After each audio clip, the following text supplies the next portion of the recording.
जय श्री कृष्णा। राधे राधे भक्तों। दोस्तों कैसे हैं आप सब? उम्मीद है कि आप सब भक्त बहुत अच्छे होंगे। दोस्तों भक्ति बाई दीक्षा चैनल में आप सभी का बहुत स्वागत करती हूँ। मैं दीक्षा और आज मैं आप सबको दोस्तों लड्डू गोपाल जी की एक ऐसी कहानी सुनाने जा रही हूँ जिसे सुन करके आप सबको यकीन हो जाएगा कि जन्म जन्मांतर से हम लड्डू गोपाल जी की सेवा करते हैं, लेकिन कभी कभी हम इस जन्म में सेवा करते हैं दोस्तों, लेकिन हमारी सेवा, हमारी पूजा, हमारी भक्ति अधूरी रह जाती है, जिस वजह से हम दूसरा जन्म ले लेते हैं लड्डू गोपाल जी की भक्ति सेवा पूरी करने के लिए। तो दोस्तों आज की ये कहानी है, कुछ ऐसी ही कहानी है जिसे आज मैं सुनाने जा रही हूँ किम की। जी हाँ दोस्तों, किम किम नाम की एक विदेशी महिला की ये कहानी है। तो आइए जानते हैं पहले कि ये कहानी हमें पता कैसे लगी और कैसे हम आप ये सब आप तक पहुंचा रहे हैं। तो चलिए जानते हैं दोस्तों। अभी कुछ दिन पहले ही हमारी मम्मी, हमारी बहन, हमारा भाई सब लोग वृंदावन गए हुए थे। कुछ त्रुटियों के कारण हम नहीं जा पाए, कुछ बहुत ज़्यादा हमारे पास प्रॉब्लम्स थी। इस वजह से हमें शायद बिहारी जी बुलाए ही नहीं थे, इसलिए हम नहीं जा पाए। लेकिन मेरी मम्मी, मेरी बहन, मेरे भाई जब गए हुए थे, तब उसी के दौरान मुझे उन्होंने ये घटना बताई। मुझे उन्होंने ये घटना इसलिए नहीं बताई कि मैं अपने यूट्यूब चैनल पर डालूँ। उन्होंने मुझे ये घटना एक बात के तौर पर बताई कि हम लोग जब वृंदावन गए थे तो हमारे साथ एक ऐसी महिला मिली हमें, जिसे सुन कर के आज मेरी मम्मी कहती हैं कि बहुत मन को सुकून मिला। तो चलिए जानते हैं दोस्तों कि ऐसा क्या हुआ किम के साथ, कैसे किम अपने भारत आईं, कैसे लड्डू गोपाल जी से जुड़ीं, सब कुछ आज इस कहानी में हम जानेंगे। तो चलिए फटाफट चैनल को सब्सक्राइब कर लीजिए, लाइक कर दीजिए और कहानी पूरी सुनने के बाद आप भी अपने भक्तों के साथ अपने लड्डू गोपाल जी की कहानियाँ दोस्तों जो भी है शेयर कर दीजिएगा अपने दोस्तों के साथ। तो चलिए जानते हैं आज की ये लीला कथा। दोस्तों किम, मेरी मम्मी और मेरी बहन जब ये लोग वृंदावन गए, वृंदावन में ये लोग एक धर्मशाला में रुके हुए थे। तो जो धर्मशाला में ये लोग रुके हुए थे, तो वहाँ पर कुछ गायें थीं जिनको वहाँ पर चारा वग़ैरह, मम्मी मेरी बताती हैं कि चारा खिलाने का वहाँ पर बिकता रहता है चारा, डलिये में 100-100 रुपए का। तो आप जाकर वहाँ पर जो गायें होती हैं आप उन्हें खिला सकते हो।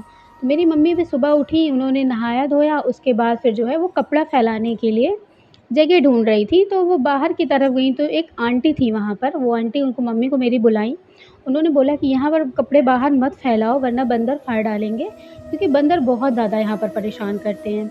तो इसीलिए जो है आप जो है कपड़े को अंदर फैला दो। जब मम्मी मेरी अंदर गईं तो उन्होंने बहुत सारे चारे को दिखाया। उन्होंने बोला कि ये चारा है, आप लेकर इन्हें खिला सकते हो, उसके बाद आपको जो दक्षिणा देनी हो आप दे सकते हो। मेरी मम्मी ने गुड़ लिया, चारा लिया, वहाँ पर खिलाया, मेरे भाई-बहन सबने मिलकर खिलाया। खिलाने के बाद फिर जो दान दक्षिणा बनती थी मेरी मम्मी ने उनको वहाँ पर दे दी।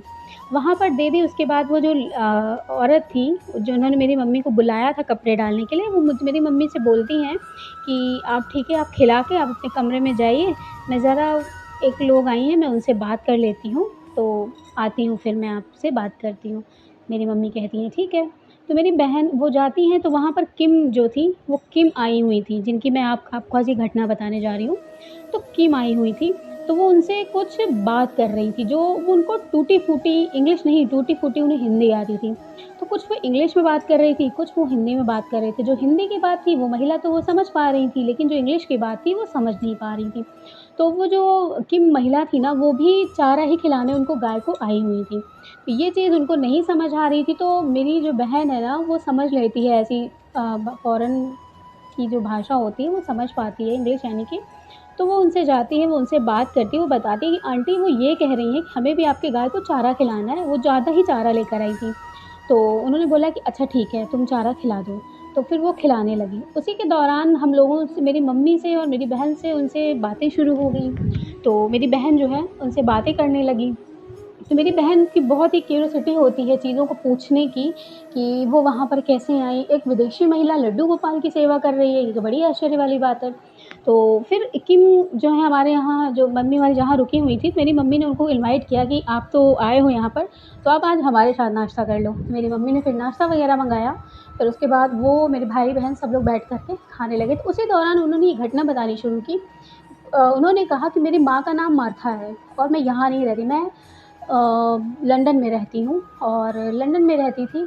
मेरी मम्मी भी वहीं की थी, मेरे पापा भी वहीं के थे, लेकिन मैं हमेशा से जो है भारत आना चाहती थी। और क्यों आना चाहती थी? उन्होंने बताया कि जब मैं छोटी थी, जब मैं पैदा हुई ना, तो मैं जो है वहाँ पर हमारे यहाँ लंदन में ना भगवान का ये जो लड्डू गोपाल जी ना राधे कृष्ण की वहाँ पे एक मंदिर टेम्पल बना हुआ है उन्होंने बताया। तो हम क्योंकि वहाँ बहुत सारे हिंदू भी रहते हैं तो वो भी वहाँ पर जाते हैं। तो इसलिए उन्होंने बताया कि हम भी वहाँ पर हमेशा से पूजा करने के लिए मैं बचपन से ही जाया करती थी। मेरा मन करता था, मैं वहाँ पर चर्च में नहीं जाती थी, मैं वहाँ जाती थी। तो मेरी मम्मी बड़ी आश्चर्य में होती थी कि हम ऐसी जगह पर क्यों जाते हैं। मेरी मम्मी मुझे बचपन से ही मना करती थी कि हम चर्च में जाओ, हमें वो सिखाती थी, लेकिन मैंने हाथ जोड़कर प्रार्थना करनी सीखी। मैंने हाथ खोल कर नहीं, हाथ को जोड़कर प्रार्थना करनी सीखी। और मैं इसी तरह से प्रार्थना करते-करते मैं बड़ी होती गई। मैंने अपने कॉलेजेस पूरे किए। जब मैंने अपने कॉलेजेस पूरे कर लिए, फिर मेरा मन लग नहीं रहा था। वहाँ पर हमारे कुछ इंडियन फ्रेंड्स बन गए थे, जहाँ पर मैं इनके घर जाती थी। उनके घर लड्डू गोपाल की पूजा तो नहीं होती थी, लेकिन हाँ, मुझे कृष्ण भक्ति से बड़ा जुड़ाव था। मैं कृष्ण भगवान को बहुत मानने लगी थी। मैं उनके घर जाती, उनसे पूछती, उन लोगों से जुड़ने लगी थी धीरे-धीरे। उसके बाद फिर मैं जब जुड़ने लगी, जुड़ने के बाद फिर मैं उन लोगों से मैंने पूछा कि इंडिया में भगवान जी कहाँ रहते हैं? तो उन्होंने बताया कि वृंदावन धाम है, वहीं पर रहते हैं, वहीं पर जो है सारी चीज़ें आपको मिल जाएँगी, आपको होटल भी मिल जाएगा, आप रह सकते हो वहाँ पर, कोई प्रॉब्लम की बात नहीं है, आप जा सकते हो। वहाँ के लोगों ने जो वहाँ पर हमारे यहाँ लंदन में हिंदू वगैरह रहते हैं, उन्होंने ये बात बताई। उसके बाद फिर जो किम है, वो वहाँ से कहती हैं किम कि मैंने अपनी टिकट्स बनवाई कुछ समय के लिए यहाँ पर 3 महीने के लिए और मैं यहाँ पर जो है आ गई हूँ। आ जाती हूँ जब मैं यहाँ पर आई, वो कहती हैं कि मैं आपको रियली बता रही हूँ, जब मैं यहाँ पर कदम रखा मैंने पहली बार इंडिया में, तो मुझे ऐसा महसूस हुआ कि मैं यहाँ रह चुकी हूँ, मैं यहाँ आ चुकी हूँ, मैं यहाँ पर रहकर घूम चुकी हूँ, खा चुकी हूँ, ऐसा मुझे महसूस हुआ। उसके बाद किम कहती हैं कि फिर मैं तो यहाँ से पहले तो मुंबई में आई थी, मुंबई के बाद फिर मैं दिल्ली आई, दिल्ली के बाद फिर मैं वृंदावन आई। फिर मैं जब वृंदावन में जब मेरा पहला चरण पड़ा ना, तब मैं इतना अच्छा महसूस किया मैंने, मतलब मुझे इतना अच्छा फ़ील हुआ उस टाइम पर। मुझे लग रहा था कि मैं कितनी अच्छी, मतलब मुझे ऐसा लग रहा था कि मैं एक प्योर सोल हूँ। उन्होंने ये भाषा वहाँ पर ये बताई, मुझे उन ऐसा महसूस हुआ था कि मैं प्योर सोल हूँ, मैं यहाँ पर रह चुकी हूँ, मैं भक्ति करती थी, ऐसी-ऐसी चीज़ें मेरे साथ हो चुकी थी। फिर उसके बाद वो कहती हैं कि जब मैं वहाँ पर गई, मैंने होटल लिया, होटल में रहने के बाद मैं बिहारी जी के दर्शन करी, फिर मैंने कपड़े खरीदे, मैं कपड़े वहाँ से दूसरे पहन कर आई थी। फिर मैंने यहाँ के कपड़े लिए और कपड़े लेने के बाद फिर जो है मैं यहीं पर वृंदावन में रहने का मैंने सोचा। मैं कितने दिन रही, मैंने हर जगह घूमा। मैं देखने तो आई थी, इंडिया को विज़िट करने आई थी कि मैं यहाँ इंडिया को विज़िट करूँगी, यहाँ इंडिया में क्या-क्या है। लेकिन मैं आपको सच बताऊँ, मैं यहाँ 2 महीने से हूँ, मैंने अपना वीज़ा फिर से बढ़वा लिया है। लेकिन आज तक मेरा इंडिया गेट या कहीं भी जाने का मन नहीं किया, ताजमहल भी मैं नहीं गई। मुझे बस यही लग रहा है कि बस मैं यहीं वृंदावन में ही रहूँ, मैं यहीं पर रहती हूँ, यहीं पर भक्ति करती हूँ। उसके बाद उन्होंने ये भी बताया कि गुरु महाराज हैं एक ठो वहाँ पर, उन्होंने उनका नाम भी बताया, मुझे नाम नहीं याद आ रहा है दोस्तों। तो उन्होंने बताया कि वहाँ से उन्होंने गुरु दीक्षा लेने की भी बात की, तो उन्होंने बोला कि तुम विदेश में हो बेटा, वहाँ पर नहीं रह सकती, उसके लिए तुम्हें नियम धर्म करना पड़ेगा, भगवान का नाम ही जपो, उसी से तुम्हारी नैया पार लग जाएगी। लेकिन किम ने कहा कि नहीं, मुझे गुरु मंत्र चाहिए, मुझे गुरु दीक्षा चाहिए। तो उन्होंने बोला कि उन्होंने गुरु दीक्षा का टाइम बताया, वो गुरु दीक्षा भी ली और उन्होंने जो है चंदनधारी बनी। वो कहती हैं कि मैंने तुलसी का माला लिया और आज मैं यहाँ पर रह रही हूँ। मैं हर महीने अपना वीज़ा बढ़वा लेती हूँ, हर महीने ऐसा कर रही हूँ।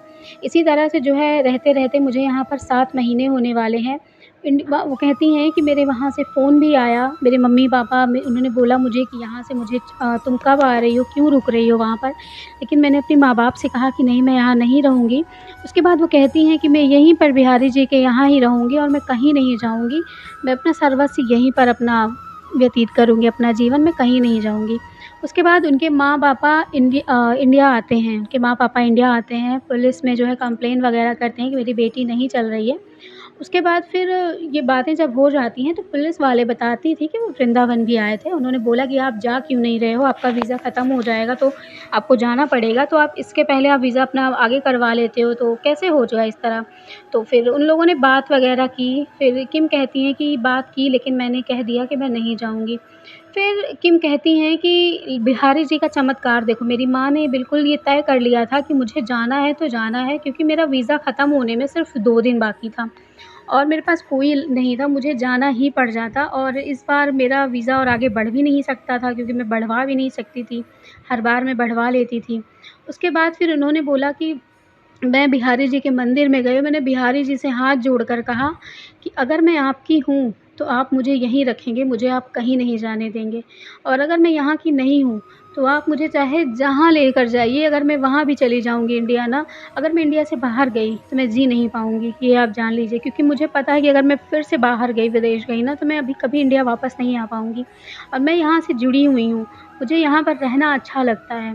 उसके बाद वो कहती हैं कि किम कहती हैं कि लेकिन मुझे नहीं लग रहा था कि भगवान सच कुछ चमत्कार करेंगे मेरे साथ, लेकिन एक ऐसा चमत्कार हुआ जिससे मैं खुद भी हैरान हूँ। वो कहती हैं कि जहाँ मैं इंडिया आई थी, जिनके यहाँ रहने के लिए, उनका नाम आशीष था, मतलब जहाँ पे जो इंडियन फैमिली से जब वो मिलकर आई थीं, तो उन्होंने उनको बताया था कि आप पहले जाकर वहाँ मिल लीजिएगा। तो जो आशीष थे ना, आशीष जी ने उनको अपने क्या कहते हैं, जैसे होता है ना कि आप एक अथॉरिटी लेते हो रुकने के लिए कि हाँ, आप इनका ले रहे हो। जैसे हम किसी की बेल वग़ैरह कराते हैं तो उसका हमें करना पड़ता है दोस्तों। मुझे याद नहीं आ रहा है कि क्या बोलते हैं उस चीज़ को, माफ़ कीजिएगा।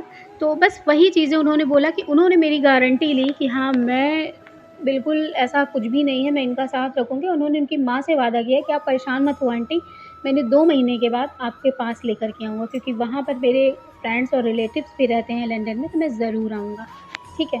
तो उसके बाद दोस्तों इस चीज़ के लिए वो कहती हैं कि किम कि मैं जाने के लिए वहाँ पर मतलब वो कहती हैं किम कि हाँ, ठीक है माँ, इस बार मेरा वीज़ा बढ़वा दो, मैं वहाँ पर ज़रूर मैं आ जाऊँगी। उनके माँ-बाप जो है चले जाते हैं क्योंकि वो बिहारी जी से उनको कोई लगाव नहीं था, इसलिए वो चले जाते हैं वहाँ से। उसके बाद जो किम होती है ना, वो कहती हैं कि ठीक है, अब उनसे कहती हैं कि इसीलिए फिर इस तरह से मेरे मम्मी-पापा मुझे लेने के लिए आए ज़बरदस्ती, फिर वो जा नहीं पाए। लेकिन फिर मैं बिहारी जी के वहीं पर रह गई। मुझे बिहारी जी पर विश्वास हो गया कि सच में बिहारी जी किसी के वो चमत्कार आकर आगे नहीं करेंगे। आपको थोड़ा-सा कर्म करना पड़ेगा और दूसरी चीज़ ये कि वो निमित्त बनते हैं बस, किसी के द्वारा वो निमित्त बनाते हैं कि वो निमित्त हैं और ये आके करेंगे, वो साक्षात नहीं करते। इस कलयुग में आकर वो साक्षात नहीं आएँगे करने के लिए। तो उन्होंने कहा इस वज़ह से मुझे यही लगता है कि मेरे बिहारी जी ने ये किया है। उसके बाद वो कहती हैं कि एक दिन मैं ऐसे ही बैठी हुई थी, वहीं पर बिहारी जी के मंदिर के ही बाहर और ऐसे ही बैठी हुई थी बाहर ही कि बैठने की जगह होती है, मैं वहाँ बैठी हुई थी और मेरे ऐसे ही दिमाग में ऐसे ही बड़ी अजीब तरीके की चीज़ें चलने लगीं। मुझे ऐसा लगा कि मैं जो है बाँसुरी और ये देख रही थी, गुब्बारा वग़ैरह देख रही थी ऐसे खड़े-खड़े। तभी मुझे ऐसा लगा कि मेरे आँखों के सामने ऐसे कुछ झलक सी गई है आगे आकर, पता ही नहीं चला। उसके बाद वो कहती हैं कि मेरा सर में बहुत तेज़ दर्द हुआ, फिर मुझे लगा कि मैं जाके थोड़ा पानी पीकर आराम कर लूँ। फिर वो आराम करने लगीं। उसके बाद फिर वो कहती हैं कि मैं आपको सच बता रही हूँ आंटी, मैं जब मेरी आँखें खुली दोबारा ना, तो फिर मैं जब मेरी आँखें खुली और तब उसके बाद मैं किम नहीं थी, मैं किम थी ही नहीं, मैं संजू बन चुकी थी। अब संजू की बात सुनकर मेरी मम्मी तो बिल्कुल हैरान रह गईं। मेरी मम्मी ने कहा, "क्या? संजू बन चुकी थी? कैसे?" तब उन्होंने बताया, उन्होंने कहा कि मैं आपको सबसे पहले कुछ मंत्र बताऊँगी। तो उन्होंने कृष्णाय वासुदेवाय का उन्होंने पूरा मंत्र जपा। मंत्र जपने के बाद उन्होंने कहा कि आंटी मुझे जब मेरा सर दर्द हुआ और मैं गई लेटने, मैं वहीं पर सर टिकाकर लेट गई थी क्योंकि वहाँ मेरा कोई ठिकाना नहीं था और मैं लेटी और तब मुझे याद आया कि मैं एक समय पर यहीं पर बिहारी जी के मंदिर के पास ही मैं ऐसे ही खड़े होकर गुब्बारे बेचा करती थी और मेरा नाम संजू था। और मैं यहाँ पर रहती थी और मैं यहाँ पर पूजा करती थी। मेरी कृष्ण भक्ति अधूरी रह गई थी क्योंकि मैं बहुत ज़्यादा गरीब थी। गरीब होने की वजह से मुझे ढंग से खाना नहीं मिल रहा था। मैं तब यहाँ पर उतने भंडारे वग़ैरह भी नहीं चलते थे, सिर्फ़ पधारी जी का मंदिर था। छोटे-छोटे गुब्बारे थे मैं जो यहाँ बेचा करती थी और उसी के दौरान ही मैं बीमार हो गई थी। उन्होंने बताया कि डायरिया हो गया था। डायरिया के दौरान उनकी मृत्यु हो गई थी और उन्होंने ये संकल्प लिया था उस जन्म में कि बिहारी जी अगर मैं ठीक होकर आ गई ना, तो मैं आपके यहाँ पर सेवा ज़रूर करूँगी और मैं ठीक होकर नहीं आई और उसके बाद डायरिया के बाद मुझे कुछ भी याद नहीं, मैं हॉस्पिटल में थी, हॉस्पिटल के बाद का मुझे कुछ भी याद नहीं। अचानक से मैं यहाँ बैठी हुई थी, मुझे ऐसी लहर दौड़ पड़ी। उसके बाद दोस्तों फिर ये चीज़ें हुई, उन्होंने जब किम ने ये बात बताई, उसके बाद किम ने कहा कि जब मैं संजू मुझे याद आई ना, तब मैं बिल्कुल अपनी भाषा बोलने लग गई। तब मुझे ऐसा लगा कि मुझे हिंदी आती है, वरना मैं यहाँ पर 7 महीने रहकर मैं इंग्लिश बोलकर काम नहीं चला पाती, क्योंकि वृंदावन में कोई इंग्लिश नहीं समझता। सब के सब बहुत ऐसे रेयर हैं जो इंग्लिश में बात करते हैं, बाकी सबको टूटी-फूटी अंग्रेज़ी ही आती है। तो मैंने इतनी अच्छे से हिंदी में बात की और मैंने ये बात आपको बताई। मेरी मम्मी भी सुन रही थी कि हाँ, सच में उसने हिंदी में ही बात की। मेरी बहन तो इसलिए गई थी कि वो इंग्लिश में उसे समझ नहीं आ रहा था।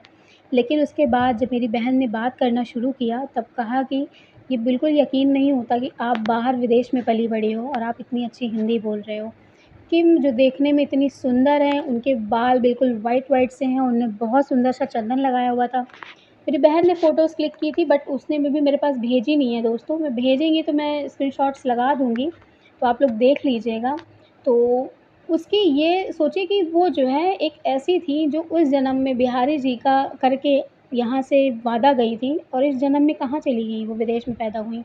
तो सोचिए भक्ति हमें विदेश से भी खींच लाती है अपने देश में। ऐसी भक्ति थी जो बचपन से ही ऐसे उनके दिमाग में ये सारी चीज़ें चलती थी। बचपन से ही उन्हें हिंदी पढ़ने का शौक हो गया था। बचपन से ही वो संस्कृत पढ़ने लगी थीं। बचपन से ही वो उन्होंने श्लोक धारण कर लिया था। माँ-बाप इसीलिए तो परेशान थे, तभी तो उन्हें इंडिया नहीं आने दे रहे थे। उसके बाद किम कहती हैं कि मैं यहीं पर रहूँगी, अब मैं कहीं नहीं जाऊँगी और उसके बाद उन्होंने ये बताया कि जो मतलब जो आशीष हैं वो उनसे बहुत ही जल्द यहीं पर जो है बोल रहे हैं कि आप हमारे यहाँ पे रहो, हमारे यहाँ से मत जाओ। इसीलिए उन्होंने बोला कि इसके लिए आप मतलब शादी करनी पड़ेगी, शादी करेगी तो यहाँ की नागरिकता उनको मिल जाएगी। उन्होंने बोला कि मैं बस भगवान की भक्ति के लिए ही इनसे शादी करने वाली हूँ, उसके अलावा मेरा कोई प्लान नहीं है, लेकिन मैं यहाँ वृंदावन में ही रहूँगी और यहीं पर उनकी भक्ति करूँगी, अब मैं कहीं नहीं जाऊँगी। किम ने जब ये बात बताई तो मेरी मम्मी बड़ी ही हैरान हुई और एक बात और थी दोस्तों, मैं आपको बताना चाहूँगी। मेरी बहन मेरी मम्मी ने तो यकीन कर लिया क्योंकि वो भक्त हैं बिहारी जी के और बिहारी जी जो करते हैं, बिहारी जी के धाम में रहकर कोई झूठ नहीं बोल सकता। लेकिन मेरा भाई कह रहा था कि दीदी क्या सच में ऐसा हो सकता है? क्या सच में कोई विदेश से महिला आ सकती है? क्या सच में पुनर्जन्म होता है? अब आप ही सोचिए अगर पुनर्जन्म ना होता दोस्तों या भक्ति भगवान की ना होती, तो क्या हमें भगवान को समझने में इतना कम समय लगता? नहीं। कई-कई लोग आपने देखा होगा वो बचपन से ही उनको संस्कृत के श्लोक से याद होते हैं। संस्कृत तो उनको रटी होती है, भगवान की पूजा तो वो कम उम्र से ही करना शुरू कर देते हैं और कई लोग होते हैं कि भगवान को जानते ही नहीं हैं। तो सोचिए भगवान का जुड़ाव हमें पिछले जन्म से ही होता है, इस जन्म से नहीं होता। सुना होगा ना जन्म जन्म पुनरपि जननम कैसे कहावत है एक, पुनरपि मरणम। तो बस पुनर्जन्म और पुनर्मरण होता है हमारा और कुछ भी नहीं होता। तो दोस्तों यही थी आज की एक घटना किम की। जब मेरी मम्मी वहाँ गईं तब उन्होंने मुझे ऐसी बात के तौर पर बताई कि हम एक किम से मिले थे। उसने हमें ये बात बताई और उसकी शादी हो जाएगी तब उसे यहाँ की नागरिकता मिल जाएगी तो वो यहाँ पर आराम से रह सकेगी। तो दोस्तों ये होता है बिहारी जी का चमत्कार। बहुत लोग कहते हैं ना कि बिहारी हमारे इसी कमेंट में आके कई लोग कह जाते हैं कि क्या दिखाते हैं आपके बिहारी जी चमत्कार? कैसे दिखाते हैं आपके बिहारी जी चमत्कार? तो ऐसे दिखाते हैं हमारे बिहारी जी चमत्कार। जो इस कहानी को सुन रहा है, बहुत जो मुझे बैड कमेंट्स करते हैं कभी-कभी, उनके लिए भी ये है कि आप ये कहानी ज़रूर सुनें दोस्तों। आप भी हमारे दोस्त ही हैं, भले आप मुझे बैड कमेंट करते हो। तो ये सुनो आप और आप इस चीज़ को समझो कि सच में कैसे भगवान चमत्कार करते हैं, किसी का निमित्त बनते हैं, साक्षात नहीं आते, ठीक है? तो आज की थी ये घटना दोस्तों, मिलूँगी एक नई घटना के साथ, तब तक के लिए राधे राधे, जय श्री कृष्णा।